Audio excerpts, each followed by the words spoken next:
Hello friends, कैसे हैं आप सब लोग। स्वागत है आपका एक बार फिर से मेरे चैनल एजुकेशन विद गौरव में। जैसा कि आप सब जानते हैं दोस्तों, इस चैनल के ऊपर हमने उत्तराखंड एलटी पैडागोजी के लिए तैयारी कर रहे हैं और उसमें जो है आपके सामने जो है मैं सारी की सारी थ्योरी जो है करवा चुका हूँ। बहुत सारे जो वीडियो मैं उसके ऊपर ऑलरेडी बना चुका हूँ फ्रेंड्स, और अब हम टेस्ट जो है वो कर रहे हैं रोज। ठीक है, तो इसी सीरीज में जो है आज आपके बीच में लेके आए फिर से एक नया टेस्ट, जिसके अंदर हम 30 क्वेश्चंस को डिस्कस करेंगे। तो आप लोग मेरे साथ बने रहिए लास्ट तक और टेस्ट को लगाइए।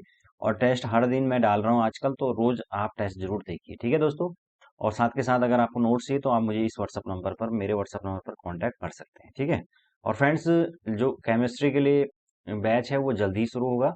अभी कुछ बच्चे, काफ़ी बच्चे उसमें रिक्वेस्ट कर रहे हैं, तो जल्दी ही उसके लिए बैच शुरू किया जाएगा। ठीक है, तो आप लोग उसमें देखते हैं रिजल्ट का। अगर जल्दी आ जाता है तो बहुत अच्छा है, और नहीं भी आएगा तो अब ज़्यादा दिन तो हम रिजल्ट का वेट नहीं कर सकते हैं, क्योंकि उसके बाद फिर उतना ज़्यादा टाइम नहीं मिलेगा। सिलेबस काफ़ी बड़ा है, उसको कवर भी करना है, तो इसीलिए हम जल्दी बैच शुरू करने वाले हैं। तो फ्रेंड्स, मैं आपको बता दूंगा जब भी अपडेट मिलेगी। ठीक है, और अभी के लिए हम फिलहाल टेस्ट शुरू करते हैं। ठीक है, तो चलिए शुरू करते हैं आज का टेस्ट। तो यहाँ पर जो फर्स्ट क्वेश्चन है हमारे पास,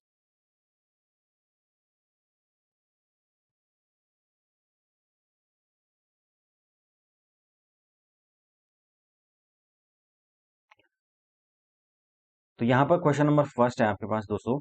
किसी बालक की बुद्धि की वह योग्यता जिसके द्वारा वह अधिगम प्राप्त करता है तथा सूचनाओं प्राप्त सूचनाओं को धारण करता है कहलाती है। पहला है तार्किक योग्यता, दूसरा शाब्दिक योग्यता, तीसरा प्रत्यक्ष परक योग्यता और चौथा स्मृति योग्यता। तो बताइए, क्योंकि वो बात हो रही है जिसके द्वारा वो अधिगम प्राप्त करता है और सूचनाओं को धारण करता है, तो ये कहलाती है उसकी स्मृति योग्यता। ठीक है ना, राइट आंसर हो जाए ऑप्शन डी। चलिए नेक्स्ट देखिए। शिक्षा रचनात्मक आकलन का उपयोग शिक्षार्थियों के लिए भय रहित तथा सहयोगी वातावरण का निर्माण करने हेतु कर सकता है, क्योंकि पहला है अध्यापकों के लिए सुविधाजनक होता है, दूसरा इससे पूर्व प्रतिपुष्टि प्राप्त नहीं होती है, तीसरा शिक्षार्थियों की अधिगम में सक्रिय भागीदारी सुनिश्चित करता है, और चौथा कैसे और क्यों पढ़ना चाहिए इसके लिए विविध अधिगम शैलियां शामिल नहीं करता है। तो यहाँ पर बात हो रही है कि शिक्षक जो है वो रचनात्मक आकलन का प्रयोग किस प्रकार से कर सकता है। तो इसका राइट आंसर है दोस्तों ऑप्शन थर्ड है। शिक्षार्थियों में जो अधिगम शिक्षार्थियों की जो अधिगम है उसमें सक्रिय भागीदारी सुनिश्चित करना। ठीक है ना, तो एक्टिव पार्टिसिपेशन बच्चों का करवाना ये मुख्य मकसद होता है। ठीक है, समझ गए आप लोग। चलिए आगे चलते हैं।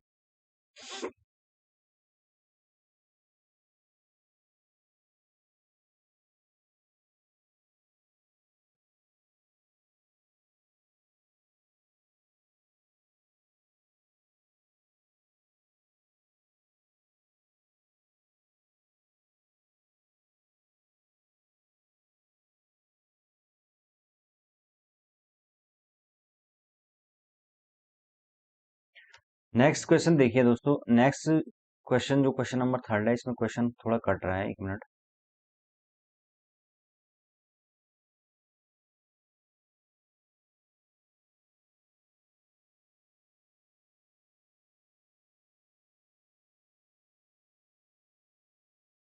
ठीक है, तो देख लेते हैं। ठीक है, अगला क्वेश्चन है नेक्स्ट। अधिगम स्थानांतरण के किस सिद्धांत की मान्यता है कि मानव मस्तिष्क की विभिन्न शक्तियों जैसे स्मरण शक्ति, अवधान शक्ति, कल्पना एवं तर्क शक्ति आदि परस्पर स्वतंत्र रूप से कार्य करती हैं तथा इनका विकास अभ्यास एवं स्वतंत्र रूप से प्रशिक्षण द्वारा किया जा सकता है। तो पहला है सामान्यीकरण का सिद्धांत, दूसरा है औपचारिक अनुशासन का सिद्धांत, तीसरा समतात्विक सिद्धांत और चौथा अवयववादी सिद्धांत। तो बताइए इसका राइट आंसर क्या होगा। तो यहाँ पर जो सही उत्तर है दोस्तों वो है आपके सेकंड, औपचारिक अनुशासन का जो सिद्धांत है वो ये कहता है कि मानव जो मस्तिष्क है उसमें अलग अलग जो शक्तियां होती हैं, स्मरण शक्ति हो गया, अवधान शक्ति, कल्पना, तर्क, ये स्वतंत्र रूप से कार्य करते हैं। ठीक है, चलिए आगे चलते हैं। नेक्स्ट देखिए अगला क्वेश्चन। नेक्स्ट है, समाज के प्रति छात्रों में उत्तरदायित्व की भावना विकसित करने हेतु पहला है आपके पास समय समय पर जो है वो भाषण देने चाहिए, दूसरा कक्षा में ऐसे लोगों को उदाहरण देने चाहिए, तीसरा है उत्तरदायित्व के महत्व को बताना चाहिए, और चौथा छात्र को समाज के ऐसे लोगों के संपर्क में रखना चाहिए। तो यहाँ पर बात हो रही है कि समाज के प्रति छात्रों के उत्तरदायित्व की भावना के विकास। तो उत्तरदायित्व की भावना का विकास कब होगा? जब छात्रों को समाज के लोगों के संपर्क में रखा जाएगा, यानी कि विद्यालय का सामाजिकरण होगा, तो उससे उनके अंदर उत्तरदायित्व की भावना विकसित होगी। ठीक है ना? तो सबसे सुटेबल ऑप्शन डी है यहाँ पर। चलिए आगे चलते हैं, नेक्स्ट देखिए। अगला क्वेश्चन है यहाँ पर, मानसिक तनाव को दूर करने हेतु व्यक्ति आत्म सुरक्षा अभियांत्रिकी अपनाता है। आत्म सुरक्षा अभियांत्रिकियां हैं, पहला है प्रक्षेपण, दूसरा पलायन, तीसरा उदातीकरण और चौथा ये सभी। तो ये सारी ही जो है आपके पास राइट आंसर है, आत्म सुरक्षा अभियांत्रिकियों के अंदर आती है। यानी कि अपने आत्म मानसिक तनाव को दूर करने के लिए जो है व्यक्ति कौन सी, एक तरह से टेक्निक्स बोल सकते हैं यहाँ पे। ठीक है, तो ये सारी की सारी चीजें करता है, प्रक्षेपण, पलायन और उदातीकरण, ये सब के सब करता है। चलते हैं आगे। अगला क्वेश्चन देखिए, सृजनात्मक बालक की प्रकृति होती है। पहला है, सृजनात्मक बालक अमान्य कार्य करते हैं। सेकंड, सृजनात्मक बालक आलस्य युक्त होते हैं। तीसरा है, सृजनात्मक बालक सदैव सफलता के उन्मुख होते हैं। और चौथा, सृजनात्मक बालक की बुद्धि लब्धि 140 से ऊपर होती है। तो बताइए इसमें राइट आंसर क्या होगा? तो दोस्तों यहाँ पर थर्ड और फोर्थ में आपको लग रहा होगा कौन सा हो सकता है, लेकिन यहाँ पर फोर्थ वाले में बोल रहा है कि इसकी बुद्धि लब्धि 140 से ऊपर होती है। तो जो 140 से ऊपर बुद्धि लब्धि वाले हैं वो इंटेलिजेंट चाइल्ड होते हैं, न कि सृजनात्मक चाइल्ड। तो यहाँ पर ये नहीं हो सकता, तो ऑप्शन थर्ड ही यहाँ पर राइट आंसर होगा। तो सदैव तो मतलब कह सकते हैं कि ज्यादातर परिस्थितियों में वो हमेशा सफल ही होते हैं, क्योंकि वो किसी न किसी फील्ड के अंदर अपना कुछ ना कुछ हुनर दिखा देते हैं। ठीक है, चलते हैं आगे।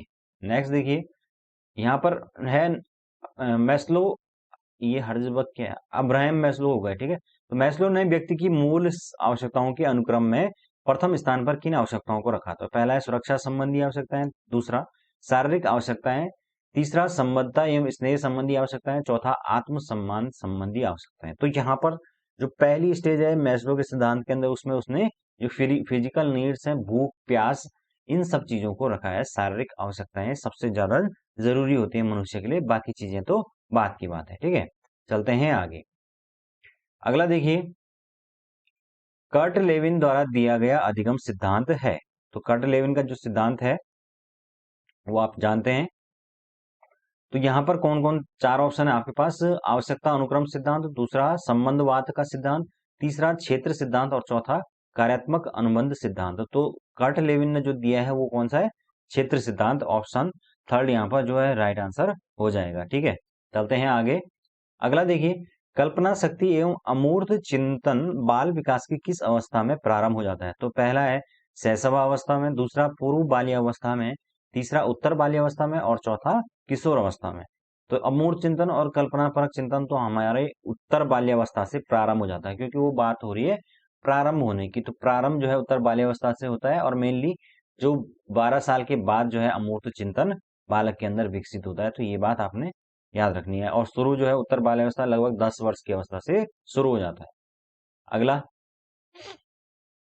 निम्न में कौन सी विशेषता किशोरावस्था की प्रमुख विशेषताओं में से नहीं है? तो पहला है यहाँ पर कल्पनाशीलता की आधिक्य, दूसरा है संवेगों का आधिक्य, तीसरा संचय की प्रवृत्ति और चौथा तीव्र मानसिक विकास। तो यहाँ पर जो प्रमुख विशेषताओं में नहीं है वो है आपके संचय की प्रवृत्ति। संचय की जो प्रवृत्ति है वो बाल्यावस्था की विशेषता है, किशोरावस्था की नहीं है। ठीक है, तो यहाँ पर राइट आंसर ऑप्शन थर्ड हो जाएगा। चलते हैं आगे। अगला देखिए, व्यक्ति अपना संतुलन किस प्रकार स्थापित कर सकता है? पहला है यहाँ पर देखिए, बाधाओं के समान समाधान के द्वारा, दूसरा विश्लेषण एवं निर्णय के द्वारा, तीसरा है उद्देश्यों में परिवर्तन करके और चौथा है इनमें से कोई नहीं। तो यहाँ पर बात हो रही है कि अपना संतुलन किस प्रकार से कर सकता है। तो संतुलन करने के लिए बेसिकली सबसे जो सुटेबल चीज है वो है विश्लेषण व निर्णय के द्वारा वो अपना व्यक्तिगत संतुलन स्थापित कर सकता है। ठीक है, चलते हैं आगे। नेक्स्ट क्वेश्चन देखिए, एक अध्यापक ने देखा कि एक छात्र को वर्ग बनाने में जो है वो कठिनाई हो रही है। ठीक है, तो वर्ग मतलब इस प्रकार से वर्ग जो है वो बनाने में कठिनाई उसको हो रही है। उसने अनुमान लगाया कि उसे हीरे का जो डायमंड है उसका चित्र बनाने में भी कठिनाई होगी। तो उसने यह अनुमान किस निम्नलिखित में से किस आधार पर लगाया? पहला है यहाँ पर विकास की एक व्यवस्थित क्रम में होने की प्रवृत्ति से संबंधित है, सेकंड विकास प्रक्रिया प्रमाण संबंधी, तीसरा विकास क्रमिक है और चौथा अलग अलग लोगों के लिए विकास भी अलग अलग होता है। तो यहाँ पर जो अध्यापक है उसने अनुमान लगाया है किसके बेसिस पर, ऑप्शन फर्स्ट के बेसिस, कि विकास जो है हमेशा क्या होता है, एक क्रम में जो है व्यवस्थित होता है। तो इसका मतलब जब वहां पर उसको वर्ग बनाने में कठिनाई हो रही तो वो डायमंड भी नहीं बना पाएगा। ठीक है, तो ये एक क्रम में क्योंकि विकास होता है इसीलिए। चलते हैं आगे। अगला देखिए यहाँ पर नेक्स्ट है, यदि कोई बालक खिलौनों को देखता है, ठीक है, तो खिलौनों को देखता है और मिट्टी के खिलौने बनाने का प्रयास करता है और बना भी लेता है, तो ऐसे बालकों की अभिरुचि क्या होगी, मतलब वो किस चीज में इंटरेस्टेड होगा। पहला औद्योगिक अभिरुचि, दूसरा चिकित्सकीय अभिरुचि, तीसरा वैज्ञानिक अभिरुचि और चौथा शारीरिक अभिरुचि। तो यहाँ पर जो सही उत्तर है वो ऑप्शन डी है, उसकी क्या होगी, शारीरिक अभिरुचि होगी, क्योंकि वो मिट्टी के खिलौने और उनको बनाने में इंटरेस्टेड है, जिसमें कि फिजिकल वर्क हो रहा है। ठीक है ना, जाते हैं आगे। अगला है हमारे पास, जब पूर्व प्राप्त अनुभव नवीन समस्या को हल करने में सहायक हो तो इस प्रकार का स्थानांतरण कहलाता है। पहला धनात्मक स्थानांतरण, दूसरा ऋणात्मक स्थानांतरण, तीसरा एक पक्षीय स्थानांतरण और चौथा बहुपक्षीय स्थानांतरण। तो इस प्रकार का जो स्थानांतरण है वो क्या कहलाता है, पॉजिटिव ट्रांसफर ऑफ लर्निंग, यानी कि धनात्मक स्थानांतरण कहता है कि जब पूर्व में सीखा गया जो अधिगम है वो नए अधिगम में मदद करता है ना। जैसे साइकिल सीखने के बाद जब हम स्कूटी सीखते हैं तो आसानी से सीखते हैं, तो इसीलिए ये पॉजिटिव ट्रांसफर ऑफ लर्निंग के अंदर आता है। चलते हैं आगे। अगला देखिए यहाँ पर नेक्स्ट है, निम्न में से कौन सा विकल्प बाल केंद्रित उपागम की विशेषता नहीं है। तो पहला है, बच्चे सक्रिय भागीदार होते हैं, दूसरा प्रत्येक बालक विशिष्ट होता है, तीसरा प्रत्येक बालक के पास शिक्षा का अधिकार है और चौथा प्रत्येक बालक अपने खुद के पाठ्यक्रम का निर्माण करता है। तो यहाँ पर जो राइट आंसर है वो ऑप्शन फोर्थ है, पाठ्यक्रम का निर्माण करता है। ये सही नहीं है, कोई विशेषता नहीं हुई कि प्रत्येक बालक जो है वो खुद के पाठ्यक्रम का निर्माण करे। ठीक है, चलते हैं आगे। अगला देखिए, किशोर अवस्था किशोर अवस्था के विषय में निम्नलिखित में से कौन सा कथन सर्वाधिक उपयुक्त है। तो पहला है, किशोर अवस्था विभिन्न प्रकार के कष्टों की अवस्था है। किशोर अवस्था रचनात्मक विकास की अवस्था है। तीसरा, किशोर अवस्था झंझावतों की अवस्था नहीं है। और चौथा, किशोर अवस्था झंझावतों की आयु होते हुए भी रचनात्मक विकास की अवस्था है। तो ऑप्शन फोर यहाँ पर राइट आंसर है। झंझावत यानी कि उसके अंदर जो एक कौतूहल की भावना है वो डेवलप होती है, उसी को झंझावत बोला गया है यहाँ पर। तो वो भी होता है, लेकिन उसके बाद भी जो है वो रचनात्मक विकास होता है। यहाँ पर बच्चे का अंदर क्रिएटिविटी भी बहुत ज्यादा होती है किशोर अवस्था के अंदर। ठीक है, चलते हैं आगे। अगला देखिए यहाँ पर नेक्स्ट है, सृजनशील छात्र छात्राओं के विशिष्ट शिक्षण हेतु निम्नलिखित में से क्या उपाय अत्यधिक प्रभावी रहेगा। तो पहला है, खेलकूद में जो है वो विशिष्ट स्थान देना। सेकंड है आपके पास विद्यालय छात्र परिषद का नेता बनाना। तीसरा, कक्षा में मॉनिटर बनाना। चौथा, सौदेश्य बढ़त के अवसर पर परामर्श देना। तो यहाँ पर है कि विशिष्ट शिक्षण हेतु निम्नलिखित में से सबसे ज्यादा प्रभावी हमें बताना है। तो यहाँ पर बात होगी फोर्थ जो है सबसे ज्यादा व्यापक है, क्योंकि यहाँ पर बात हो रही है सौदेश्य बढ़त के अवसर पर परामर्श देना। ठीक है, तो ये है आपके पास राइट आंसर, क्योंकि उद्देश्य के साथ जो है किस प्रकार से इंसान को, मतलब बच्चा बढ़ सकता है, उसके लिए उसको परामर्श निर्देश देना। तो ये सारे काम उसको करना, मतलब इसके माध्यम से उसको अधिक ज्यादा हम प्रभावी तरीके से शिक्षण दे सकते हैं। ठीक है, बाकी यहाँ पर देखिए, खेलकूद में विशेष स्थान देना, फिर है विद्यालय छात्र परिषद का नेता बनाना, फिर कक्षा में मॉनिटर बनाना। ये सारी की सारी चीजें तो एक्टिविटी के अंदर आ जाएंगी, लेकिन फोर्थ वाला जो है वो ज्यादा व्यापक ऑप्शन यहाँ पर नजर आता है। ठीक है,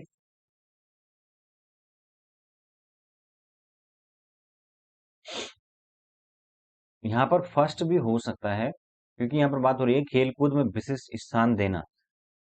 तो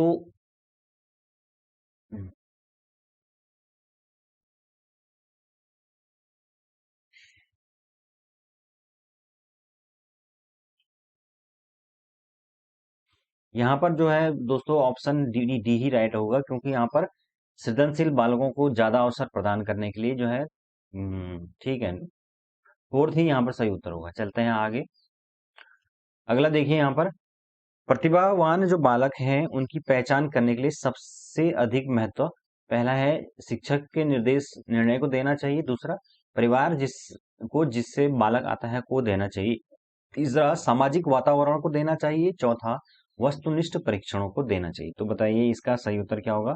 तो राइट आंसर है ऑप्शन फोर्थ, वस्तुनिष्ठ जो परीक्षण है उनको देना चाहिए। प्रतिभावान जो बालकों की पहचान के लिए सबसे ज्यादा महत्व। ठीक है, चलते हैं आगे। नेक्स्ट अगला क्वेश्चन कह रहा है कि शिक्षा परिमार्जित यानी शुद्ध करती है। पहला है केवल बालक के अर्जित व्यवहार को, दूसरा केवल बालक के मूल व्यवहार को, तीसरा बालक के मूल व अर्जित दोनों व्यवहारों को, और चौथा उपरोक्त में से कोई नहीं। तो यहाँ पर थर्ड ऑप्शन बिल्कुल सही है, बालक के मूल व अर्जित दोनों व्यवहारों को शिक्षा परिमार्जित यानी कि शुद्ध करती है। अगला देखिए, निम्नलिखित में से क्या एक समावेशी शिक्षा का उद्देश्य नहीं है? तो पहला है यहाँ पर बालकों में आत्मविश्वास तथा आत्मनिर्भरता की जो भावना है उसको विकसित करना। दूसरा है आपके पास असमर्थ बालकों को सामाजिक एवं सांस्कृतिक रूप से समाज से जोड़ना। तीसरा, समर्थ बालकों के साथ साथ असमर्थ बालकों में जागरूकता की भावना विकसित करना। और चौथा है समर्थ बालकों को शिक्षित कर देश की मुख्य धारा में जोड़ना। तो समावेशी शिक्षा का क्या उद्देश्य नहीं है? जो उद्देश्य यहाँ पर सबसे जरूरी है कि हमें ये पता होना चाहिए कि वो नहीं है पूछ रहा है। ठीक है, तो यहाँ पर क्या हो सकता है?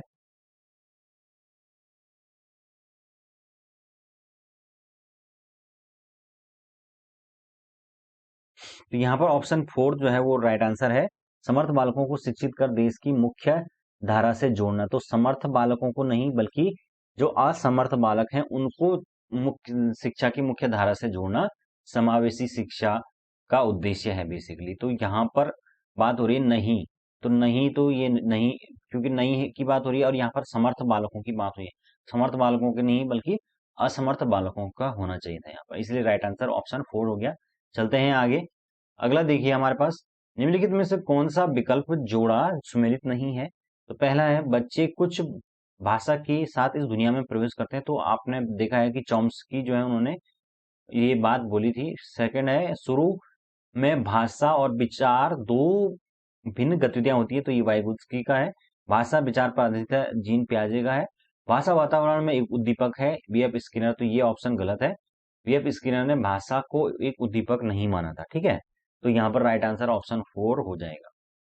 तो फ्रेंड्स यहाँ पर जो ये फर्स्ट ऑप्शन है इसको देखिए, जो चॉम्स्की है उन्होंने बोला था कि बच्चा जो है वो एक स्वतः जो है भाषा सीखने की क्षमता के साथ पैदा होता है। उसके अंदर एक क्या होती है, एलएडी। एलईडी की बात की उन्होंने, एलईडी का मतलब होता है यहाँ पर लैंग्वेज एक्विजिशन डिवाइस होती है उसके अंदर। ठीक है, जिसके कारण से जो है बच्चा जो है वो सीखता है। इंसान का जो बच्चा है वो हमेशा भाषा बोलना सीख ही जाता है, जबकि जानवर का बच्चा नहीं सीखता है, क्योंकि उसके अंदर स्वाभाविक रूप से एक लैंग्वेज की एक्विजिशन की डिवाइस होती है। तो ये इन्होंने बात की थी। ठीक है, चलते हैं आगे। नेक्स्ट देखिए, अगला है यहाँ पर आकलन का जो है वो प्रयोजन है। पहला है सीखने तथा सिखाने की प्रक्रिया में सुधार लाना। दूसरा, स्कूल के विभिन्न चरणों हेतु तय किए गए लक्ष्यों को छोड़ना। तीसरा, शिक्षार्थियों की उपलब्धियों को छोड़कर शिक्षण प्रक्रिया पर ध्यान केंद्रित करना। और चौथा, शिक्षार्थियों का नियमित परीक्षण करना। तो आकलन का बेसिकली प्रयोजन क्या है? यहाँ पर सीखने और सीखने सिखाने की जो प्रक्रिया है उसमें सुधार लाना। दोनों ही प्रक्रियाओं में लर्निंग एंड अधिगम प्रक्रिया में सुधार लाना आकलन का मुख्य उद्देश्य है या प्रयोजन है। ठीक है, अगला देखिए, ऐसे शिक्षार्थी जिनकी बुद्धि डैश प्रकार की होती है ज्यादातर भविष्य में वकील, डॉक्टर, दार्शनिक, साहित्यकार आदि बनते हैं। तो पहला है मूर्त बुद्धि, दूसरा अमूर्त, तीसरा निष्क्रिय और चौथा सामाजिक। तो जिनकी जो बुद्धि होती है दोस्तों वो अमूर्त प्रकार की होती है, एब्स्ट्रैक्ट थिंकिंग जिनकी होती है, तो वो इस प्रकार के जो प्रोफेशन है उसको चुनते हैं। तो इसके माध्यम से उनका जो है एक तरह से हम क्या करते हैं, बच्चे का जो भविष्य है या उसका जो भविष्य है उसके बारे में भविष्यवाणी करते हैं। ठीक है, चलते हैं आगे। नेक्स्ट देखिए, एक बालक पीएएन को एनईपी लिखता है, यह बालक किस प्रकार की समस्या से ग्रस्त है? तो पहला डिस्प्रैक्सिया, दूसरा डिसकैलकुलिया, तीसरा डिसग्राफिया और चौथा डिसलेक्सिया। तो पेन को एनपी यानी लिखने में दिक्कत है, तो इसका मतलब डिसग्राफिया की उसको प्रॉब्लम है। ठीक है, चलते हैं आगे। नेक्स्ट है आपके पास, एक शिक्षक के लिए बाल विकास के सिद्धांतों की जानकारी होना आवश्यक है, क्योंकि इसकी सहायता से वह शिक्षार्थियों को क्यों पढ़ाना चाहिए यह औचित्य स्थापित करता है। शिक्षार्थियों के सामाजिक स्तर की जानकारी प्राप्त करता है। शिक्षार्थियों की आर्थिक पृष्ठभूमि की जानकारी प्राप्त कर उनकी सहायता आर्थिक सहायता करता है। और शिक्षार्थियों की भिन्न अधिगम शैलियों को प्रभावी रूप से संबोधित करता है। तो यहाँ पर जो राइट आंसर है वो ऑप्शन 4 है, जो भिन्न अधिगम शैलियां हैं उनको प्रभावी रूप से संबोधित करता है। तो यहाँ पर राइट, क्योंकि भाई सबसे मेन तो जो बाल विकास है उसका उद्देश्य क्या है कि जो अधिगम है उसको अफेक्टिव किस तरीके से बनाया जाए, यही उसका मेन उद्देश्य है। ठीक है, चलते हैं आगे। नेक्स्ट देखिए, अगला है हम आपके पास अधिगम प्रक्रिया जो है उसमें अभिप्रेरणा का कार्य है। तो अधिगम जो प्रक्रिया है उसमें अभिप्रेरणा का क्या कार्य है? तो पहला है शिक्षार्थियों में अधिगम के प्रति रुचि उत्पन्न करना। सेकंड है शिक्षार्थियों में तर्क शक्ति के विकास को तीव्र बनाना। तीसरा है पूर्व अनुभवों को नवीन अधिगम से अलग करना। और चौथा है शिक्षार्थियों को जिद्दी प्रवृत्ति का बनाना। तो अधिगम में अभिप्रेरणा यानी कि मोटिवेशन जो है वो क्या रोल प्ले करता है? वो शिक्षार्थियों की क्या करता है? अधिगम के प्रति रुचि, इंटरेस्ट को बढ़ाता है या पैदा करता है। ठीक है, चलिए आगे चलते हैं। अगला है हमारे पास, प्रत्येक जो छात्र है वो स्वयं में विशिष्ट होता है। यह कथन दिखाता है, क्या दिखाता है? संवेगात्मक विभिन्नता, अभिप्रेरणा की विभिन्नता, व्यक्तिगत विभिन्नता या अधिगम प्रक्रिया की विभिन्नता। तो ऑब्वियसली ये क्या है? व्यक्तिगत जो विभिन्नता, इंडिविजुअल डिफरेंसेस को शो करता है, जबकि प्रत्येक छात्र जो है अपने आप में विशिष्ट होता है। अगला देखिए आपके पास क्या है? संतुलन के नष्ट होने की सामान्य भावनाओं और परिस्थिति के किसी अत्यधिक संकटपूर्ण कारक का सामना करने के लिए व्यवहार में परिवर्तन करने की तत्परता है। पहला है समायोजन, दूसरा तनाव, तीसरा भगनासा और चौथा संघर्ष।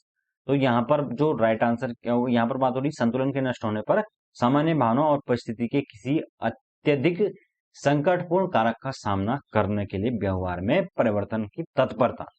ठीक है ना, तो व्यवहार में जो परिवर्तन है उसकी जो तत्परता है वो आपका किसके कारण से होगी? वो तनाव के कारण से होगी। यहाँ पर बात हो रही है कि संतुलन के नष्ट होने पर, तो उस स्थिति में जो है व्यक्ति के अंदर एक तनाव होगा और तनाव के कारण ही वो आगे उसके अंदर व्यवहार में परिवर्तन आएगा। ठीक है, नेक्स्ट देखिए, क्वेश्चन नंबर 29 कह रहा है कि चिंतन युक्त जो अधिगम है उसका लक्षण है दो या दो से अधिक जो अनुक्रिया है उनकी पहचान उपस्थित होना। सेकंड, भिन्न प्रकार की प्रक्रियाओं को पहचानने की योग्यता का होना। तीसरा है आपके पास किसी समस्या के समाधान की दशा उपस्थित होना। और चौथा, वांछित अनुक्रियाओं का संबंध उत्तेजना अनुक्रिया से होना। तो बताइए इसका राइट आंसर क्या होगा? तो सही उत्तर है दोस्तों ऑप्शन थर्ड, किसी समस्या के समाधान की दशा उपस्थित होना। क्योंकि चिंतन युक्त अधिगम का क्या लक्षण की बात हो रही है, तो उसके लिए समस्या समाधान की दशा उपस्थित होनी चाहिए। ठीक है, चलते हैं आगे। और आज का अंतिम क्वेश्चन है हमारे पास, विभिन्न प्रकार के बाह्य तथा व्यक्तिगत कारक अधिगम प्रक्रिया को संचालित व संपादित करते हैं। निम्न विकल्पों में से कौन सा कारक व्यक्तिगत कारक या व्यक्ति कारक नहीं है? अभ्यास, आदत, सेकंड है क्रिया का समय, तीसरा साफ सफाई और चौथा शारीरिक थकान। तो यहाँ पर जो थर्ड है ऑप्शन राइट आंसर है। साफ सफाई जो है वो कोई व्यक्ति कारक नहीं है, बाकी और जो कारक हैं वो व्यक्ति कारक के अंदर आते हैं। ठीक है, तो ये थे हमारी 30 इंपॉर्टेंट क्वेश्चन दोस्तों। इसी प्रकार से जो है आपके एग्जाम के अंदर भी 30 क्वेश्चन आएंगे। तो आप लोग अपनी तैयारी को करते रहिए, और एग्जाम तो आपके 2 से 3 महीने के बाद ही होगा होपफुली।